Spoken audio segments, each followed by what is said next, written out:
नमस्कार, मैं स्नेहा आपकी दोस्त एक बार फिर से आप सबका स्वागत करती हूँ आपके अपने चैनल डर का घर में।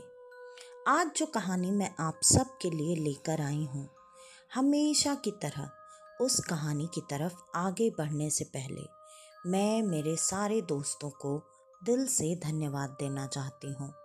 मेरे वो प्यारे प्यारे दोस्त जो हमेशा अपना फीडबैक अपने कमेंट के माध्यम से मुझे देते रहते हैं और मुझे अपने प्यार का एहसास अपने कमेंट के माध्यम से ही दिलाते रहते हैं।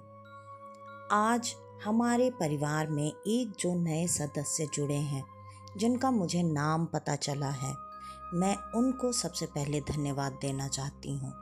वो हैं रवि जी, जो कि हैं कलकत्ता से। रवि जी, आपका बहुत बहुत धन्यवाद। उसके अलावा जो मेरा पुराना परिवार है, जो मेरे पुराने दोस्त हैं, जो कि हमेशा अपना सपोर्ट देते रहते हैं, उनमें से कुछ दोस्तों के नाम हैं अमित जी, नवीन शर्मा जी, प्रियांशी जी, Poonam Saini ji, golden screen cinema जी, रूबी जी, कोमल जी, चिन्मय त्रिपाठी जी और उसके अलावा जो भी दोस्त हैं उन सबको दिल से धन्यवाद। और आज की कहानी की तरफ आगे बढ़ने से पहले मैं मेरे सारे दोस्तों को एक ख़ास बात बताना चाहती हूँ। मैं कुछ लंबे समय के लिए लगभग 2 महीने अभी अपने शहर में नहीं हूँ और मैं अब जो कहानियाँ डालूँगी, अगर उन कहानियों में मैं मेरे दोस्तों के जो हमसे नए जुड़ते हैं उनका नाम अगर ना जोड़ पाऊँ, उनमें ना ले पाऊँ, तो प्लीज़ आप सब बुरा बिल्कुल नहीं मानिएगा, क्योंकि मैं अब जो भी कहानियाँ डालूँगी वो कहानियाँ पहले से ही रिकॉर्डेड होंगी। तो उन कहानियों में आपका नाम ऐड करना मेरे लिए थोड़ा मुश्किल हो जाएगा, लेकिन इसका मतलब ये बिल्कुल नहीं कि मैं आप सबके कमेंट्स पढ़ती नहीं हूँ या फिर मैं आप सबका नाम लेना भूल गई हूँ।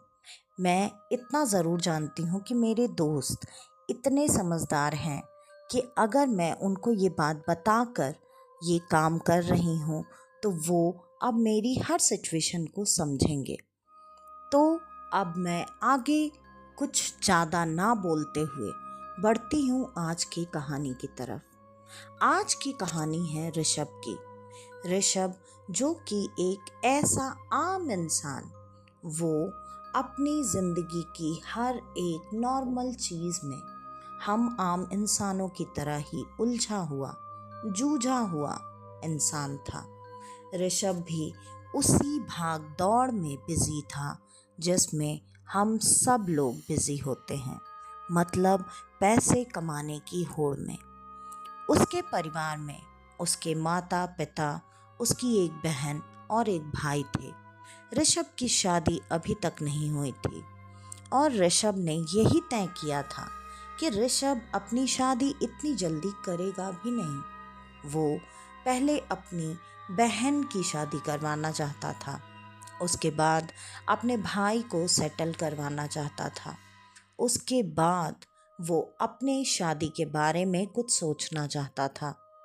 ऋषभ का ऐसा सोचना मेरे हिसाब से तो बिल्कुल सही था, लेकिन आप सब अपनी अपनी राय ज़रूर दें। ऐसे ही ऋषभ अपनी आम जिंदगी में बिजी, परेशान, हैरान और ऋषभ इतना ज़्यादा इन सारी चीज़ों में बिजी था कि कभी भी उसने खुद के लिए कोई वक्त ना तो निकाला और ना ही कभी उसने खुद के बारे में कोई फिक्र की। उसकी तबीयत काफ़ी दिनों से काफ़ी ख़राब चल रही थी, मतलब बहुत ज़्यादा नहीं, थोड़ी बहुत ऊंच नीच, जो कि हमारे साथ भी अक्सर होती है और जिसे हम इग्नोर कर देते हैं। लेकिन ऋषभ को पता नहीं क्यों ये परेशानियां अब ऐसी लगने लगी कि उसे एक बार तो जाकर डॉक्टर की सलाह ज़रूर लेनी चाहिए। और ऋषभ बिना अपने घर परिवार में किसी को भी बताए हुए वहाँ पहुँच गया मतलब डॉक्टर के पास। जब ऋषभ हॉस्पिटल में पहुंचा तब उसने डॉक्टर्स को अपनी हालत के बारे में बताया। डॉक्टर्स ने इन चीज़ों पर उसे अभी कोई भी जवाब देने से बिल्कुल ही इनकार कर दिया। डॉक्टर्स ने उसके टेस्ट काफ़ी सारे करवाने शुरू किए। इन्हीं टेस्ट करवाने के दौरान ऋषभ को अचानक से उल्टियाँ शुरू हो गई और पहले तो 2-3 उल्टियाँ नॉर्मल थीं। उसके बाद उसने जब उल्टियाँ की तो उन उल्टियों में खून आ रहा था, या फिर अगर मैं सही सही कहूँ तो वो पूरी की पूरी खून की ही उल्टियाँ थीं। ये देखकर डॉक्टर्स ने टेस्ट अब और ज़्यादा बढ़ा दिए। उन्होंने टेस्ट भी काफ़ी सारे अलग अलग करवाना शुरू करवाए। ऋषभ बार बार अपनी हालत के बारे में डॉक्टर से जानना चाहता था, क्योंकि ऋषभ अपना टाइम वेस्ट नहीं कर सकता था। ऋषभ काम करने वाला, जिसके ऊपर घर की, परिवार की पूरी जिम्मेदारी थी, वो ये जिम्मेदारी कैसे छोड़कर यहाँ हॉस्पिटल में इन फालतू के टेस्ट में अपना टाइम वेस्ट कर सकता था। ऐसा ऋषभ सोच रहा था और वो बार बार डॉक्टर से ये जानना चाहता था कि आखिरकार हुआ क्या है। लेकिन डॉक्टर्स ने अब ऋषभ से किसी भी बारे में बात करने से साफ साफ इनकार कर दिया और उन्होंने ऋषभ से उसके घर वालों के नंबर्स मांगे। ऋषभ ने पहले तो इस चीज़ के लिए भी इनकार किया और उसने कहा, देखिए डॉक्टर साहब, आप समझ नहीं रहे हैं, मेरे पास टाइम बिल्कुल नहीं है, मुझे बहुत सारे काम करने हैं, और तो और आप मुझे नहीं बता रहे कि मुझे क्या हुआ है, और अब आप मुझसे मेरे घर वालों के नंबर मांग रहे हैं। मुझे अगर उन सबको ये चीज़ें बताकर परेशान करना ही होता तो मैं उन्हें अपने साथ लेकर आता, लेकिन आप मेरी बात नहीं समझ रहे। आप मेरे घर वालों को यहाँ पर बुला नहीं सकते। ऋषभ ने अपने तरफ से इनकार करने की बहुत कोशिश की, लेकिन डॉक्टर्स भी अपनी जिद पर अड़े हुए थे और आखिरकार ऋषभ को अपने परिवार वालों का नंबर देना पड़ा, जिसके बाद डॉक्टर्स ने कॉल करके तुरंत ही उसके परिवार वालों को यहाँ हॉस्पिटल में बुला लिया। उसके बाद लगातार पूरे दिन उसके टेस्ट चलते ही रहे। डॉक्टर्स ने परिवार वालों को बुला तो लिया था, लेकिन वो कोई भी जवाब उनको भी अभी तक नहीं दे रहे थे। उनका साफ साफ कहना ये था कि जब सारे टेस्ट रिजल्ट्स आ जाएंगे तब हम आपको ये बता पाएंगे कि आखिरकार ऋषभ को हुआ क्या है। और परिवार वाले चुपचाप इंतज़ार कर रहे थे और उसके बाद ऋषभ के टेस्ट की रिपोर्ट आई और डॉक्टर्स ने जो कहा वो सुनकर पूरा का पूरा परिवार हिल चुका था। लेकिन सबसे ज़्यादा बड़ा झटका अगर किसी को लगा तो वो था ऋषभ खुद। डॉक्टर्स ने बताया कि उसे लीवर कैंसर हो चुका है। लीवर कैंसर की बात बताने पर उसके बाद डॉक्टर्स ने एक लाइन और ऐड की। उन्होंने कहा, अब आप इसे जहाँ चाहे लेकर जाएं, लेकिन अब किसी तरह का कोई फ़ायदा नहीं होने वाला है, क्योंकि ये उसके बीमारी की अब लास्ट स्टेज है। उसके पास ज़्यादा से ज़्यादा 8 या 10 दिनों की मोहलत बची हुई है। अब कोई भी इसे नहीं बचा सकता। ये बात सुनते ही माता पिता पर तो पहाड़ टूटा ही, लेकिन उसके साथ ही साथ ये पहाड़ सबसे ज़्यादा बुरी तरीके से ऋषभ के ऊपर टूटा, क्योंकि ऋषभ जितनी जिम्मेदारियों के बोझ तले दबा हुआ था, उसने कभी भी अपनी ज़िंदगी खुलकर इस सोच में नहीं जी कि वो एक वक्त ऐसा आएगा जब अपनी हर जिम्मेदारी से मुक्त हो जाएगा, तब वो अपने हिस्से की ज़िंदगी उस वक्त जिएगा। अब इतनी बड़ी बात सुनकर ऋषभ तो जैसे क्या करे क्या बोले जिससे सब कुछ ठीक हो जाए, नॉर्मल हो जाए। वो बस इसी सोच में था। काफ़ी देर तक तो वो इतने बड़े झटके में था कि वो जैसे अपने बोलने की शक्ति ही खो चुका था। उसने एक शब्द भी कुछ देर तक बोले ही नहीं और उसके बाद वो अचानक फूट फूट कर रोने लगा। उसके परिवार वाले उसे संभाल रहे थे और रोते रोते अचानक उसका रोना, उसका दुख, ये सब एक भयानक गुस्से में बदल गया और वो सबको इल्ज़ाम देने लगा। और ये सब में कौन होता है जिसे हर बार इंसान हर एक गलत चीज़ के लिए दोषी ठहराता है? तो वो आप भी जानते हैं और मैं भी। उसने भगवान को कोसना शुरू कर दिया। उसने बार बार भगवान से अपनी हर चीज़ के लिए शिकायत करना शुरू कर दिया। उसने काफ़ी सारी गंदी, बुरी, भली बातें भगवान को कहीं, जो कि उसके माता पिता कोशिश तो कर रहे थे, लेकिन जो दुख अब उसके ऊपर बीता था, ऐसे में उसे शांत करवा पाना काफ़ी मुश्किल था। आखिरकार वो रात में ऐसे ही अपने बिस्तर पर लेटे लेटे काफ़ी कुछ सोच रहा था और वैसे ही भगवान को गंदी गंदी बातें बोल रहा था। भगवान पर सारी आज तक की घटी हुई बुरी चीज़ों का इल्ज़ाम डाल रहा था कि तब तक अचानक उसके कमरे में एक डॉक्टर आए और उन्होंने कहा, क्या बात है, तुम अपनी हर चीज़ के लिए भगवान को क्यों दोषी ठहरा रहे हो? भगवान ने ऐसा क्या कर दिया? इस पर उसने उस डॉक्टर से भी काफ़ी गंदे और रूड तरीके से बात की। ऋषभ ने डॉक्टर को भी खरी खोटी सुनाना शुरू कर दिया। ऋषभ ने तुरंत कहा, आपको क्या करना है? आप अपना काम कीजिए और चुपचाप जाइए यहाँ से। वैसे भी अब आप मेरे लिए भी कुछ कर नहीं सकते ना, तो मुझे मेरे हाल पर छोड़ दीजिए। और भी काफ़ी कुछ। और उसके बाद ऋषभ लगातार अपने काम में लगा रहा। वो भगवान को वैसे ही लगातार कोसता जा रहा था। फिर उस डॉक्टर ने दोबारा ऋषभ से बात करने की कोशिश की। उन्होंने ऋषभ को समझाया, रोका और कहा, तुम्हें किस बात से इतनी तकलीफ है कि अब तुम्हें मरना पड़ रहा है?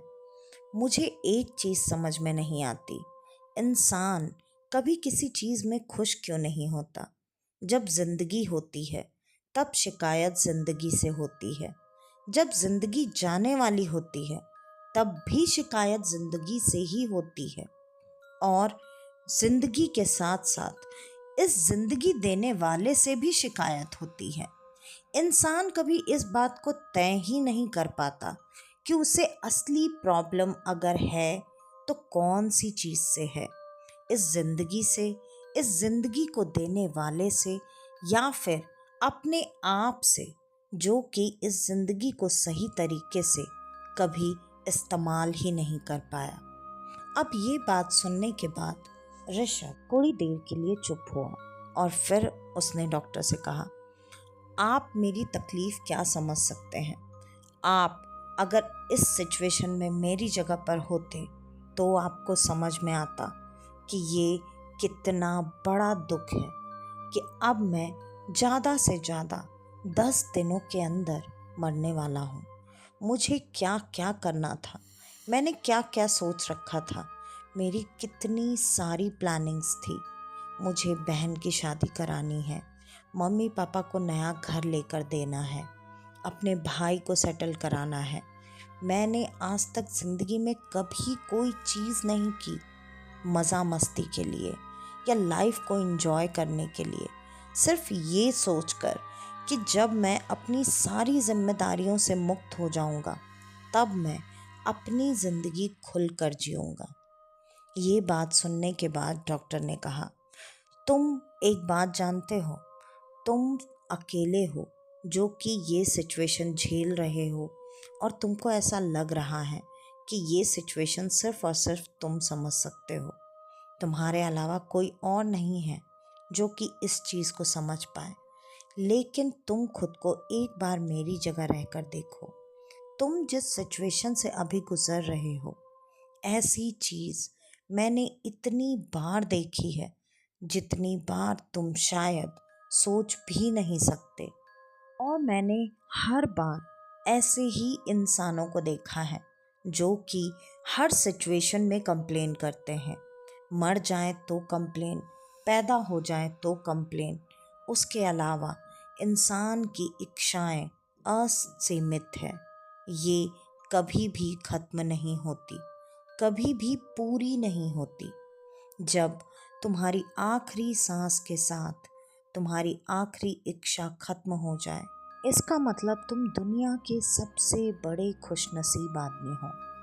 और अगर तुम्हारी आखिरी सांस के साथ तुम्हारी आखिरी इच्छा भी या बहुत सारी इच्छाएं बाकी रह जाएं, तो तुम दुनिया के उस हर आम आदमी जैसे हो जो कि लोग जीते हैं, मरते हैं और वापस से इसी चक्र में घूमते हुए फिर इस दुनिया में आते हैं। और भी कई तरह की बातें डॉक्टर ने हर तरह से उसे समझाया। आखिरकार ऋषभ ने कहा, मैं आपकी बात क्यों मानूं? तब डॉक्टर ने कहा, ठीक है, तुम मेरी बात मत मानो, लेकिन मैं तुम्हें आज एक ऐसे इंसान के साथ मिलवाने वाला हूँ जिसके साथ तुम थोड़ा वक्त बिताओगे। तुम उससे कुछ नहीं पूछोगे, लेकिन फिर भी तुम्हें तुम्हारे सारे जवाब मिल जाएंगे।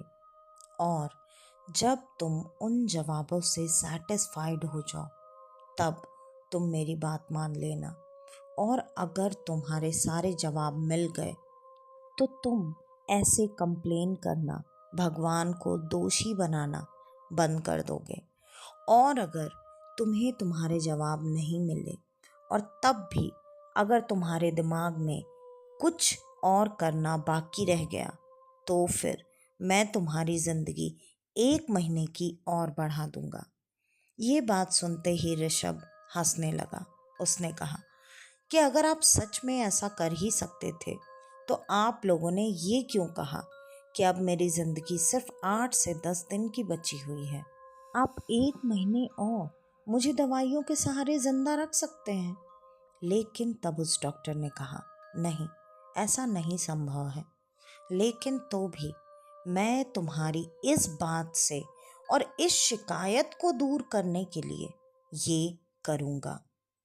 अब ऋषभ को उसकी बातों में थोड़ा इंटरेस्ट आ चुका था। तब ऋषभ ने फिर से एक बार ये सवाल किया, मैं तुम्हारी बात को सच क्यों मानूं? तब डॉक्टर ने हल्का सा मुस्कुराते हुए कहा, तुम मेरी बात सच इसलिए मानोगे क्योंकि मैं कभी झूठ नहीं बोलता। और अगर तब भी तुम्हें मेरी बातों पर भरोसा नहीं है, तो मैं अगर सच कह रहा हूँ तो अभी बिजली चमकेगी। मौसम बिल्कुल साफ था, कोई बादल नहीं, कोई बारिश नहीं। तभी अचानक कमरे में बिजली ऐसे चमकी जैसे आसमान कमरे के अंदर ही हो। और उस बिजली की चमक को साफ साफ ऋषभ ने देखा। और वो देखते के साथ ऐसा लगा जैसे ऋषभ को उसके सारे सवालों के जवाब एक ही बार में शायद मिल चुके थे। ऋषभ ने तुरंत कहा, ठीक है, मैं आपकी बात मानता हूँ। मैं जाऊँगा, जाकर उस आदमी से भी मिलूँगा जिससे आप मुझे मिलवाना चाहते हैं। लेकिन आप खुद एक बार मेरी तरफ नज़र डाल कर देखिए, मेरी हालत कितनी ख़राब है। मैं अपने आप अब बिस्तर से उठ तक नहीं पा रहा हूँ। मुझे इतना ज़्यादा दर्द है। मैं यहाँ से बाहर जाऊँगा तो कैसे जाऊँगा? इस पर डॉक्टर ने कहा, तुम उसकी चिंता मत करो। सिर्फ 10 मिनट के अंदर अंदर तुम्हारे शरीर का सारा दर्द खत्म हो जाएगा। इस बात पर ऋषभ ने तुरंत कहा, क्यों, कोई जादू होने वाला है। इस पर डॉक्टर ने मुस्कुराते हुए और जो बॉटल उसे लगी हुई थी, मतलब ऋषभ को, उसकी तरफ हाथ से इशारा करते हुए कहा, नहीं, इसमें कोई जादू नहीं है। इसमें जो मेडिसिन्स दिए गए हैं, मैं जानता हूँ कि थोड़ी ही देर में तुम पर ये मेडिसिन्स इतना ज़्यादा इफ़ेक्ट करेंगे कि तुम पूरी तरह से अपने दर्द से राहत पालोगे। और वैसा ही हुआ। दोनों ने वहाँ 10 मिनट इंतज़ार किया। अब सच में ऋषभ की हालत पहले से काफ़ी बेहतर लग रही थी और तुरंत ही डॉक्टर ने ऋषभ का सलाइन और बाकी जो भी इक्विपमेंट्स लगे हुए थे सब निकाल कर साइड कर दिया और ऋषभ से कहा, तुम यहाँ से राइट साइड की तरफ जाना और पीछे के ही दरवाजे से निकलना, क्योंकि तुम अगर सामने के दरवाजे से निकलोगे तो वो लोग अभी तुम्हें बिल पे करना, क्लियर करना और भी बहुत सारी फॉर्मेलिटीज़ के लिए वो यहाँ पर तुम्हें रोक लेंगे।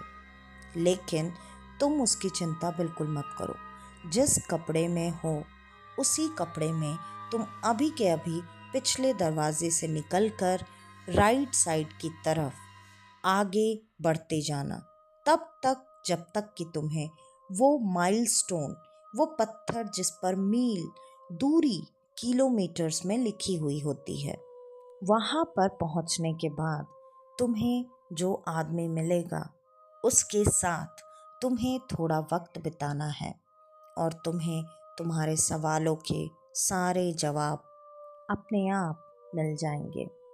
और ऋषभ ने अब डॉक्टर की बात मानी। वो जिस अस्पताल के कपड़े में था वो उसी कपड़े में उठा और जब वो बिस्तर से उठकर खड़ा हुआ तब उसने ऐसा महसूस किया कि उसे बहुत अच्छा लग रहा है। वो अब खुद को उस वक्त से भी ज़्यादा अच्छा महसूस कर रहा है जैसे वो अपने कदमों में चलकर यहाँ अस्पताल के अंदर तक आया था। अब ऋषभ को ये चीज़ें थोड़ी अजीब तो लग रही थी, लेकिन ऋषभ ने इन चीज़ों के बारे में सोचकर ज़्यादा टाइम ना वेस्ट करते हुए डॉक्टर के बताए मुताबिक पिछला दरवाज़ा इस्तेमाल किया और वो उसी तरफ आगे बढ़ गया जिस तरफ डॉक्टर ने उसे आगे बढ़ने को कहा था। और अब वो चलते चलते सच में उस माइलस्टोन वाले पत्थर के पास आ चुका था। जब वो वहाँ पर पहुँचा तो उसने वहाँ पे चारों तरफ एक बार अपनी नज़र दौड़ाई, लेकिन दूर दूर तक सुनसान रास्ता ही था। वहाँ इंसान का नामो निशान नहीं था। लेकिन जैसा कि डॉक्टर ने बताया था कि वहाँ तुम्हें जो इंसान मिलेगा तुम्हें उसके साथ जाना है। इस वजह से वो वहाँ पर थोड़ी देर रुककर इंतज़ार करने लगा। 5 मिनट, 10 मिनट, जैसे ही 15 मिनट हुए वो तुरंत ही मुड़कर वापस जाने लगा। उसने मन में सोचा, क्या पता, लग रहा है डॉक्टर ने मुझे बेवकूफ़ बनाया, मैं फालतू में अपना टाइम यहाँ पर वेस्ट कर रहा हूँ। और वो जैसे ही मुड़कर एक कदम आगे ही बढ़ा होगा कि उसे तुरंत एक आवाज़ सुनाई दी। जो इंसान 10 मिनट, 15 मिनट किसी का इंतज़ार नहीं कर सकता, जिसके पास खुद के लिए 15 मिनट नहीं है, वो खुद अपनी इतनी लंबी ज़िंदगी मांग रहा है। क्यों? तुम करोगे क्या इतनी लंबी ज़िंदगी का? और ये आवाज़ सुनते ही ऋषभ तुरंत पलट गया।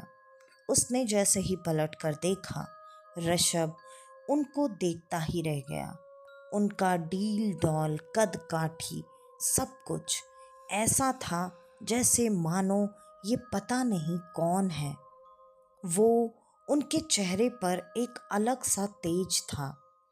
वो लगभग 6.5 फीट के लंबे थे और लंबा सा काला कुर्ता, सर पर लंबा काला टीका, नीचे काला पजामा। उनका वो रूप देखते ही बन रहा था। वो काफ़ी अट्रैक्टिव दिख रहे थे।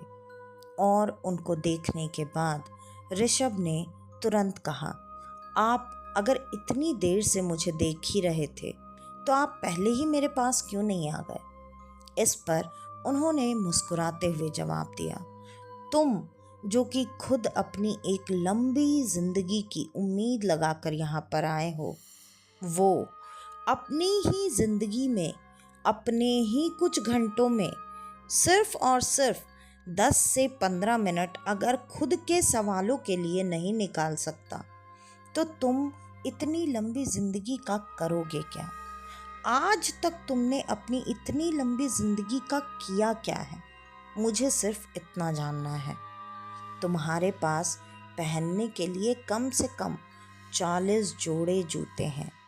तुमने आज तक उनमें से 2 जोड़ी जूते भी ढंग से इस्तेमाल नहीं किए। तुम इतनी चीज़ों का करोगे क्या। लोगों की जिंदगी 4 जोड़ी कपड़े में कभी कभी पूरी निकल जाती है और तुम्हारे पास कम से कम 400 जोड़ी कपड़े हैं। तुमने आज तक वो भी इस्तेमाल नहीं किया, तो तुम आगे क्या करने वाले हो इतने लंबे समय का। अब वो खुद अपने सवालों के जवाब ढूंढने आया था, लेकिन उसके सामने अब खुद की जिंदगी से जुड़े हुए बहुत सारे सवाल उन्होंने एक ही बार में लाकर खड़े कर दिए। नहीं है ना तुम्हारे पास इन सारे सवालों के जवाब। अब ऋषभ कुछ भी बोलने के लायक नहीं था। ऋषभ को चुपचाप देखकर उन्होंने एक बात और कही। उन्होंने कहा, तुम्हें इतनी लंबी जिंदगी चाहिए और तुम्हें अभी तक ये भी नहीं पता कि तुम अपनी ज़िंदगी में आज तक अब तक जो कर रहे थे उसका क्या मतलब था। इसका मतलब अगर तुम्हारे पास कोई चीज़ है और तुम उस चीज़ का सही इस्तेमाल नहीं कर पा रहे, इसका मतलब तुम पूरी तरह से उसे वेस्ट कर रहे हो। तब ऋषभ ने फिर से उनसे वही बहस शुरू की। उसने कहा, आपको क्या पता, आप क्या जानो कि जब ये पता हो कि तुम्हारी ज़िंदगी अब ख़त्म हो चुकी है तब कैसा लगता है, कि तुम कुछ ही दिन में मरने वाले हो तब कैसा लगता है। ये आप मुझसे पूछिए, क्योंकि अब मुझे पता है कि मैं मरने वाला हूँ। और भी कई सारी बातें उन्होंने भी जितने सवालों के जवाब वो दे सकते थे उन्होंने वो दिया। उसके बाद भी जब ऋषभ किसी चीज़ को समझने को तैयार नहीं था और बार बार वो एक ही बात कह रहा था, आप भी और वो डॉक्टर भी एक ही बात कह रहे हैं, लेकिन मैं ऐसी किसी चीज़ों को नहीं मानता कि मैंने मेरी ज़िंदगी वेस्ट की है। तब जिस इंसान से वो मिलने के लिए आया था उन्होंने कहा, ठीक है, तुम नहीं मानते और तुम ये सोचते हो कि तुम्हारी ज़िंदगी कम है, तो चलो मैं तुम्हें कहीं लेकर चलता हूँ। और वो ऋषभ को लेकर पहुँचे एक शमशान घाट में, जहाँ पर चिताएं जल रही थीं और उन्होंने उन चिताओं की तरफ दिखाकर कहा कि देखो, ये है अंत, ये है सबका अंत। यहाँ पर जो भी इंसान है, चाहे वो खुद आग जलाने वाला हो, चाहे वो लकड़ी देने वाला हो, चाहे वो पंडित हो जो कि आखिरी विधि करते हैं, सबको इस बात की सच्चाई अच्छे से मालूम है कि जो भी है आखिरी सच जिंदगी का यही है। तब भी सारे लोगों के अंदर एक प्रॉब्लम है कि वो इस आखिरी सच से हमेशा या पूरी जिंदगी ऐसे भागते रहते हैं जैसे ये सच उनकी ज़िंदगी में एग्जिस्ट ही नहीं करता। इस पर ऋषभ ने तुरंत जवाब दिया। उसने कहा, हाँ, आप सच कह रहे हैं, यही ज़िंदगी का आखिरी सच है, लेकिन इसका मतलब ये नहीं कि हम जब इस दुनिया में आए हैं तो हम अपने कामों को इस एक आखिरी सच की वजह से करना छोड़ दें। और इस पर तुरंत ही उस आदमी ने जवाब दिया जिसके साथ ऋषभ आया हुआ था। उसने कहा, तुमको ऐसा क्यों लगता है कि सारी दुनिया का बोझ सिर्फ और सिर्फ तुम्हारे ही कंधे पर है? सारे लोग तुम्हारे ही भरोसे बैठे हैं। ऐसा कुछ नहीं होता। तुम यहाँ थोड़ी देर और इंतज़ार करो, थोड़ी रात और हो जाने दो। जो लोग यहाँ अपने प्रियजन को रोते हुए बिलखते हुए लेकर आते हैं, उनको चिता में समर्पित करते हैं, वो थोड़ी देर में रोना, अफसोस करना सब बंद कर देते हैं और उसके बाद वो अपनी अपनी ज़िंदगी में पहले की तरह ही मग्न हो जाते हैं। किसी के रहने या ना रहने का किसी के दूसरे की ज़िंदगी पर कितना फ़र्क पड़ता है, अब ये सच मैं तुम्हें दिखाने वाला हूँ। और इतना कहते ही उन लोगों ने थोड़ी देर इंतज़ार किया। थोड़ी ही देर में वहाँ जो जो चिताएं जल रही थीं और उनके परिवार वाले वहाँ खड़े थे, वो सब वहाँ से जा चुके थे। अंधेरा गहरा चुका था। तब उन्होंने किसी एक मंत्र का जाप करना शुरू किया और ऋषभ को कहा, अब मैं तुमको जो दिखाने वाला हूँ वो देखकर किसी भी हालत में डरना मत। अब ऋषभ ये सुनकर ही घबराने लगा था, क्योंकि वहाँ हॉस्पिटल में डॉक्टर ने भी यही कहा था, वो तुम्हें जो दिखाएगा वो देखना, लेकिन डरना मत। अब ऋषभ के दिमाग में ये बात चल रही थी कि ये ऐसा मुझे क्या दिखाने वाले हैं जिससे मुझे ये नहीं डरने को बोल रहे हैं। अब डरने जैसा मेरी ज़िंदगी में और बड़ा बचा क्या है। और जैसे ही उनका मंत्र बोलकर खत्म हुआ, वहाँ पर कुछ ऐसी आकृतियाँ आकर खड़ी हुईं जिन्हें हम आम बोलचाल की भाषा में आत्माएं कहते हैं। वो सब वहाँ ऐसे रूप में आकर खड़ी थीं जैसे रूप में वो इस दुनिया से गई थीं। किसी के हाथ कटे, किसी के सर में टाके लगे हुए हैं, किसी की गर्दन ही नहीं है, किसी के चेहरे का आधा हिस्सा गायब है। और इन सब को देखकर ऋषभ डरने लगा। उसने तुरंत कहा, मुझे बहुत डर लग रहा है। इस पर ऋषभ जिनके साथ आया था उन्होंने कहा, तुम इन लोगों को सामने देख रहे हो? ऋषभ ने कहा, हाँ मैं देख रहा हूँ, तभी मैं कह रहा हूँ मुझे बहुत डर लग रहा है। इस पर उन्होंने तुरंत कहा, डर लग रहा है? डर क्यों लग रहा है? ये लोग भी तुम्हारे जैसे ही लोग हैं, जिनके और तुम्हारे बीच में सिर्फ ये एक शरीर नाम की दीवार है, जो कि ऐसे ही आग में जलकर भस्म हो जाएगी और बचेगा तो सिर्फ और सिर्फ तुम्हारी ये आत्मा। ये सारी बातें सुनकर भी ऋषभ पर कोई खास फर्क नहीं पड़ रहा था। ऋषभ अब भी डर ही रहा था। तब उन्होंने ऋषभ को जैसे तैसे संभाला और संभालते हुए उन्होंने कहा, अब इन लोगों से इनके बारे में जानो। और सबसे ऋषभ ने बहुत हिम्मत करके सबकी ज़िंदगी के बारे में जानना शुरू किया। सब ने एक एक करके अपने बारे में बताना शुरू किया। उसमें से कुछ लोग ऐसे थे जो जिंदगी भर पैसा पैसा करते रहे, पैसा कमाने की होड़ में, सबसे आगे निकलने के होड़ में लगे रहे। लेकिन जब वो मरे तब उनके काम, उनका वो पैसा भी नहीं आया, क्योंकि उनके रिश्तेदारों ने मिलकर वो पैसा लूट खसोट लिया।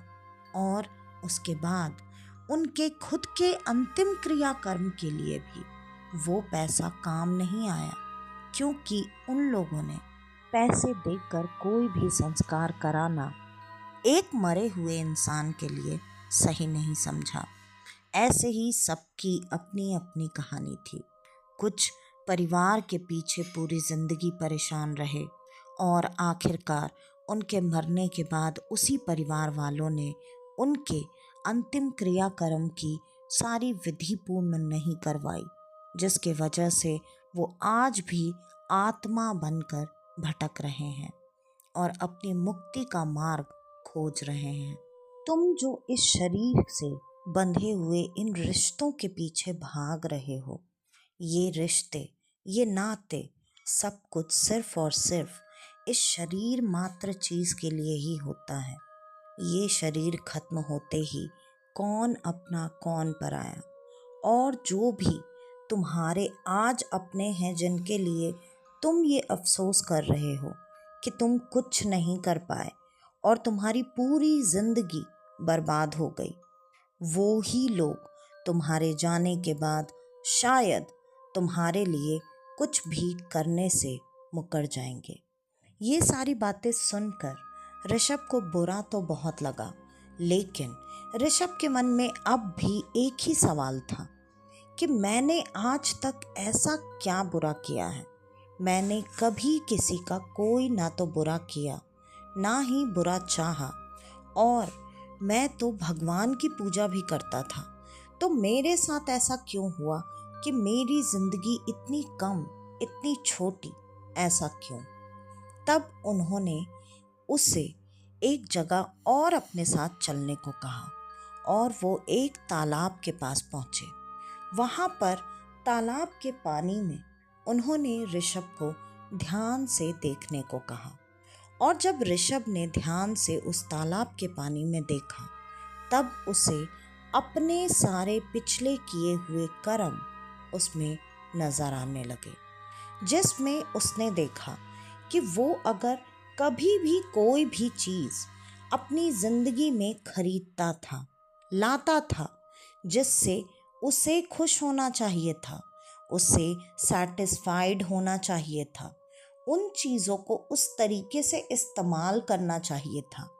लेकिन ऋषभ वो इंसान था जो कोई भी चीज़ खरीदता या करता था तो वो किसी और से जलन में आकर और उसे सामने झुकाने के लिए, और तो और उन चीज़ों के इस्तेमाल करने के साथ साथ वो लोगों को वो चीज़ें दिखाकर उन्हें जलाना, उन्हें झुकाना, हर एक वो काम किया करता था जो कि आम इंसान किया करते हैं। उसके साथ ही साथ उसने देखा कि वो मंदिर में भगवान के आगे भी जब जब खड़ा हुआ, चाहे प्रसाद के साथ, चाहे फूल के साथ, वो हर बार एक नई गुजारिश, एक नई इच्छा लेकर जाता था। वो आज तक कभी भी भगवान के दर पर बिना किसी इच्छा के पूर्ति के गया तक नहीं था।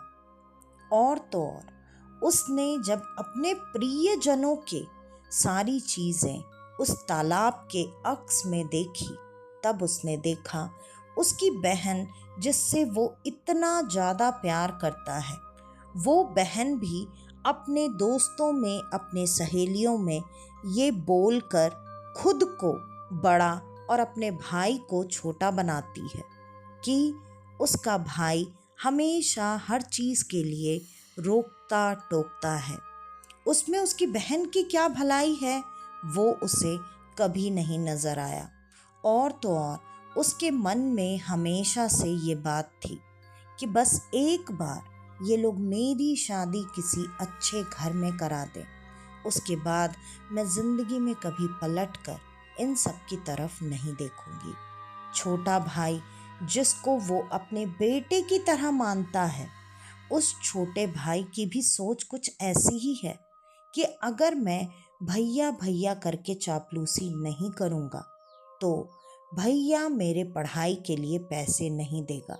मुझे जो पढ़ने के लिए विदेश जाना है उसके लिए खर्चा भी तो भैया ही करने वाला है। यहाँ तक कि माँ बाप तक के उसने जो चेहरे देखे, वो देखकर ऋषभ पूरी तरह से हिल चुका था।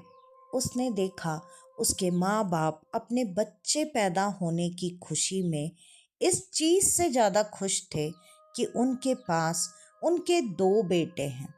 बेटी तो शादी करके दूसरी घर चली जाएगी, लेकिन बेटे जो कि अब जब बड़े होंगे तो उनके बुढ़ापे का सहारा बनेंगे। तो हम जो भी जिंदगी में करते हैं किसी के लिए भी वो हम बिना स्वार्थ के कभी नहीं करते। अब ये एक ऐसी बड़ी सच्चाई ऋषभ के सामने थी जो शायद पूरी जिंदगी उसके सामने थी, लेकिन उसने कभी इस सच्चाई को अपनाया ही नहीं।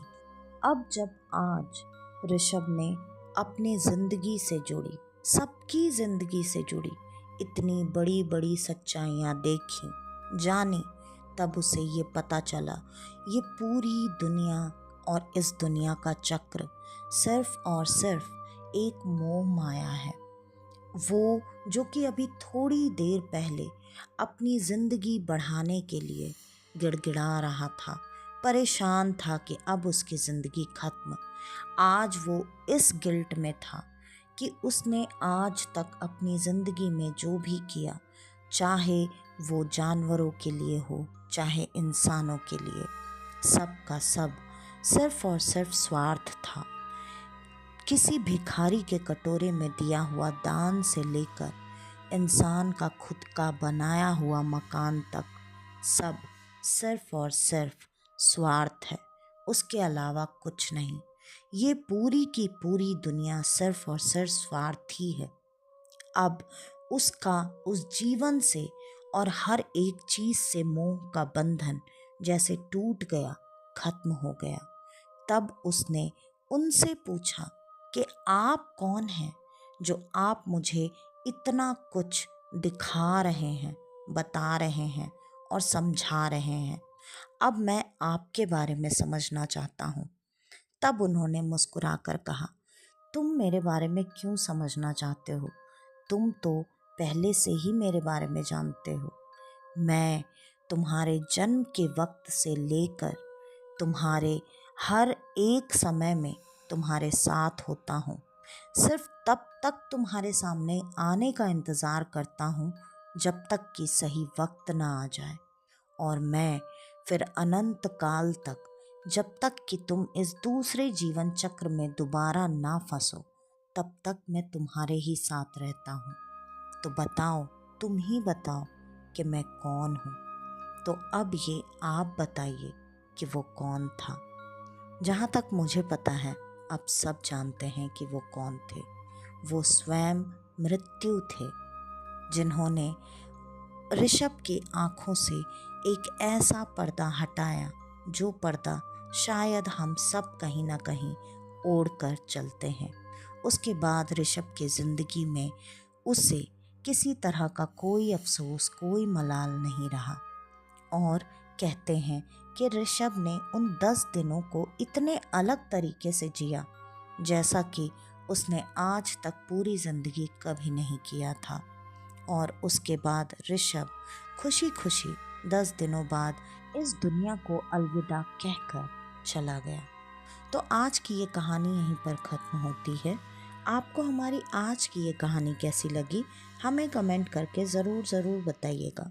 और अगर आपको हमारी ये कहानियाँ पसंद आती हैं तो ज़्यादा से ज़्यादा हमारी इन कहानियों को लाइक, शेयर और सब्सक्राइब करना बिल्कुल ना भूलें। तो आज के लिए बस इतना ही। मैं स्नेहा, आपकी दोस्त, आज के लिए लेती हूँ अलविदा। वापस से आपसे मिलने आऊँगी और आप सबको लेकर जाऊँगी कुछ जाने अनजाने किस्से कहानियों के सफ़र पर, आपका अपना डर का घर में। तो तब तक के लिए नमस्कार।